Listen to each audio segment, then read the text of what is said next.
мемлекеттің астананың ең төрінде қарулы күштердің мұражайынан тұрып береміз.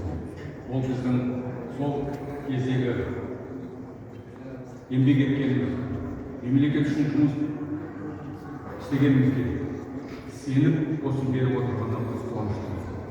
Осыны мұражайдың ішінде жинаған экспонатқа көмектескен көп біздің ардагерлерге көп рахмет. Bir тиынға бәрін жинадық. Сіздерге бүгін жиналып отыр, бізге көмектесіп отырғандарыңызға көп рахмет. Біз еш уақыт ұмытпаймыз.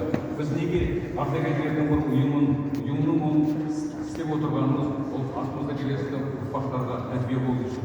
Оларға тәрбие беріп, оларға өзіміздің көргенімізді, істегенімізді айтып, біздің әкелеріміздің отан соғыста болған солардың үлесін жалғасып отырған біз ардагерлеріміз.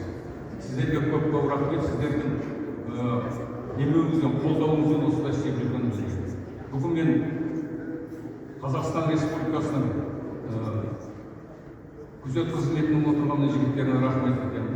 Бізге келіп көмектесіп жүрген ішкі істер әскери ұлан коллективіне көп рахмет. Қауіпсіздік комитетінің жігіттеріне біз бәрімен меморандум қойғанбыз. Есімізде міне атамыз Қошқарбаев мектебінде біздің ардагерлердің тәрбие жайында өткізген несі бар, біздің директорымыз осы. Біз көп қуаныштымыз оған. Сіздерге көп рахмет. Осы бүгін бізге қуанышпен келіп отырғандарыңызға.